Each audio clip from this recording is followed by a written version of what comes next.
Dear students, welcome to DRP. My name Syed Ali Hasan और आज का जो हमारा टॉपिक है वो है पैरानाइड शिज़ोफ्रेनिया। कि पैरानाइड शिज़ोफ्रेनिया क्या होता है, चलिए इसे डिस्कस करते हैं। What is paranoid schizophrenia? Paranoid schizophrenia एक मेंटल डिसऑर्डर है जिसमें इंसान के सोचने और हकीकत को समझने का तरीका बदल जाता है। ये शिज़ोफ्रेनिया का एक टाइप है जिसमें पैरानोया यानी कि शक और खौफ ज़्यादा होता है। इस बीमारी में इंसान को लोगों पे शक रहता है और वो सोचता है कि लोग उसके खिलाफ साजिश कर रहे हैं या उसको नुकसान पहुंचाना चाहते हैं। अगर हम काजेज ऑफ पैरानाइड शिज़ोफ्रेनिया के बारे में बात करें तो ये कॉम्प्लेक्स होते हैं। इसके कुछ अहम फैक्टर्स हैं जिनके बारे में हम बात कर सकते हैं, जैसे कि जेनेटिक हो गया, ब्रेन केमिस्ट्री हो गया, इन्वायरमेंटल फैक्टर्स हो गए और सब्सटेंस एब्यूज़ हो गया। तो चलें स्टार्ट करते हैं जेनेटिक्स से। अगर फैमिली में किसी को शिज़ोफ्रेनिया है तो दूसरे मेंबर को भी होने का रिस्क बढ़ जाता है। तो सेकंड पर बात करते हैं ब्रेन केमिस्ट्री।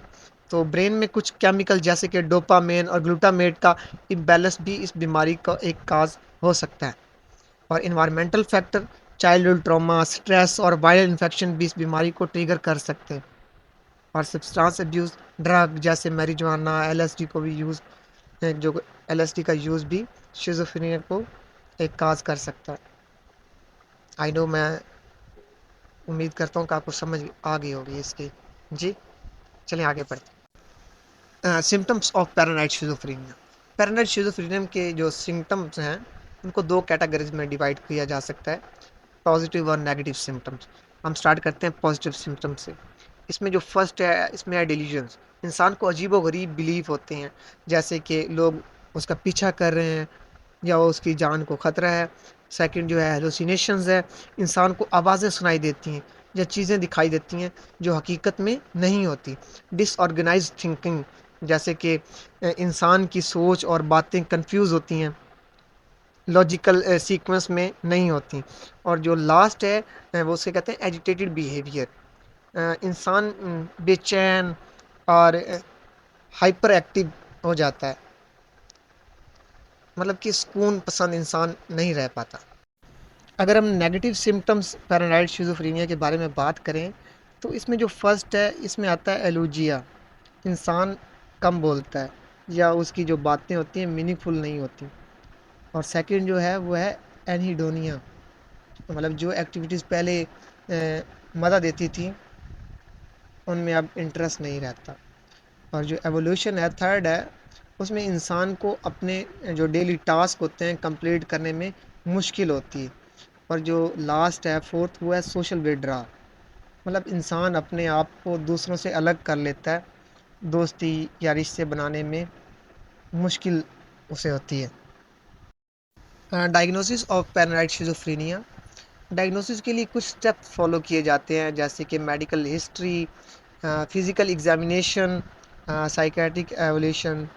और जो फोर्थ लास्ट है डायग्नोस्टिक क्राइटेरिया। जो फर्स्ट है मेडिकल हिस्ट्री, डॉक्टर पेशेंट की जो होती है पुरानी मेडिकल हिस्ट्री चेक करता है फर्स्ट में। सेकंड जो होता है फिज़िकल एग्जामिनेशन, जो साइकोलॉजिस्ट होता है या साइकेट्रिक्स होता है फिज़िकल एग्जामिनेशन करता है ताकि दूसरी बीमारियों को देखा जा सके। और साइकेट्रिक एवोल्यूशन में जो होता है ना, इसमें साइकेट्रिस्ट पेशेंट से उसके थॉट्स, फीलिंग्स और बिहेवियर के बारे में बात करता है। कुछ क्वेश्चंस या इंटरव्यू भी लिए जाते हैं। जो फोर्थ है लास्ट डायग्नोस्टिक क्राइटेरिया, ये DSM-5 diagnostic and statistical manual of mental disorders के क्राइटेरिया के मुताबिक सिम्टम्स को एवोल्यूट किया जाता है।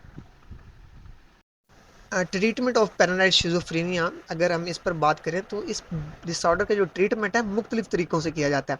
इसमें मेडिकेशंस का यूज़ किया जाता है, एंटी साइकोटिक्स जो होती हैं ये दवाइयाँ, मेडिसिन्स ब्रेन के केमिकल्स को बैलेंस करने में मदद करती हैं। जैसे कि मैंने नीचे एग्जांपल्स भी दी हुई हैं और आपने इनको यूज़ नहीं करना क्योंकि अभी आप स्टूडेंट मॉडल पर हैं। और सेकंड है एंटी डिप्रेशन, डिप्रेशन के सिम्टम्स को मैनेज करने के लिए दी जाती हैं। इसके बाद साइकोथेरेपी हो गया, इसमें सीबीटी आता है। ये जो थेरेपी होती है इंसान को नेगेटिव थॉट्स और बिहेवियर को पहचान कर उन्हें पॉजिटिव में बदलने में मदद करती है। इसमें फैमिली थेरेपी है, फैमिली को एजुकेट किया जाता है ताकि वो पेशेंट्स को बेहतर सपोर्ट कर सकें। सोशल स्किल ट्रेनिंग सिखाई जाती हैं पेशेंट के जो सोशल स्किल्स होते हैं वो सिखाए जाते हैं ताकि वो दूसरों के साथ बेहतर तरीके से इंटरेक्ट कर सकें। सपोर्टिव सर्विस सिखाई जाती है। इसमें केस मैनेजमेंट होता है। केस जो मैनेजर होता है पेशेंट को डेली स्किल्स सिखाते हैं और रिसोर्सेज प्रोवाइड करते हैं। और रिहैबिलिटेशन जो होता है इसमें पेशेंट को जॉब स्किल्स सिखाए जाते हैं ताकि वो सेल्फ सफिशेंट हो सकें। और जो लास्ट है हॉस्पिटलाइजेशन, ये जो होता है ना सीवियर केस में जब पेशेंट को अपने या दूसरों के लिए खतरा होता है तो हॉस्पिटल में एडमिट किया जाता है ताकि उसको प्रॉपर ट्रीटमेंट हो सके। स्टूडेंट्स, जो पैरानाइड शिज़ोफ्रेनिया एक कॉम्प्लेक्स और क्रोनिक मेंटल डिसऑर्डर है जो इंसान की लाइफ के हर पहलू को इफ़ेक्ट करती है। इसका जो असर होता है सिर्फ पेशेंट तक लिमिटेड नहीं होता बल्कि फैमिली और सोसाइटी पर भी होता है। अर्ली डायग्नोसिस और ट्रीटमेंट से इस जो डिसऑर्डर को मैनेज किया जा सकता है और पेशेंट को एक प्रोडक्टिव और फुलफिलिंग लाइफ जीने का मौका दिया जा सकता है। इसके इलाज में मेडिकेशन, साइकोथेरेपी, सपोर्टिव सर्विस का जो कॉम्बिनेशन है यूज़ होता है ताकि पेशेंट को होलिस्टिक केयर मिल सके। इस बीमारी के जो अवेयरनेस और स्टिग्मे को कम करने के लिए सोसाइटी को एजुकेट करना और सपोर्ट प्रोवाइड करना भी ज़रूरी है।